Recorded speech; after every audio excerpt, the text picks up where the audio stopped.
நண்பர்களுக்கு வணக்கம். நம்ம 3 ஏக்கர் கரும்பு தோட்டத்தில் நம்ம இன்றைக்கி என்ன பண்ணுறோம் பார்த்தீங்கன்னா, கரும்புக்கு வந்து தோகை எடுத்துக்கிட்டு இருக்கோங்க. இந்த மாதிரி தோகை எடுத்ததுக்கப்புறம் நம்ம வந்து கரும்பு தூருக்கு வந்து மண்ணணைக்க போகிறோம், நடுவில் பார் இழுத்து. அதுக்காக தான் நம்ம வந்து இப்போ இந்த தோகையெல்லாம் எடுத்துக்கிட்டு இருக்கோம். தோகை எடுத்து இவங்க ஆஞ்சு கட்டி போட்டுருவாங்க. நம்ம வந்து அதை இழுத்து வெளியே கொண்டு போய் போடணும்.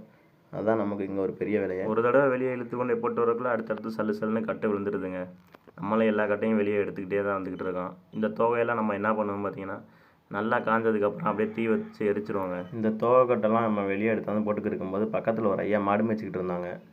தம்பி இந்த கட்டெல்லாம் எடுத்துக்கவா தம்பி அப்படின்னு கேட்டாங்க. சரிங்க ஐயா எடுத்துக்கிறேங்கய்யா நான் சொல்லிட்டேன். உங்களுக்கு தேவையான எடுத்துக்கிறேங்க, எவ்வளோ வேணுமோ எடுத்துகிட்டு போங்க அப்படின்னு நான் சொல்லிட்டேன். சரிப்பா தம்பின்ட்டு அவரை எடுத்துகிட்டு போயிட்டார். நம்ம அந்த தோகட்டெல்லாம் வெளியே எடுத்தாந்துக்கிட்டே தான் இருக்கோம். அவங்களும் கட்டை ஆஞ்சு போட்டுக்கிட்டே தான் இருக்காங்க, நம்மளும் எடுத்தாந்து போட்டுக்கிட்டே தான் இருக்கோம். அப்படியே வயலில் நமக்கு கொடுத்த வேலை எல்லாத்தையும் முடிச்சுட்டு நம்ம அப்படியே இங்கேருந்து வீட்டுக்கு கிளம்ப வேண்டியதாங்க. உங்களிடமிருந்து விடைபெறுவது கிராமத்து விவசாயி.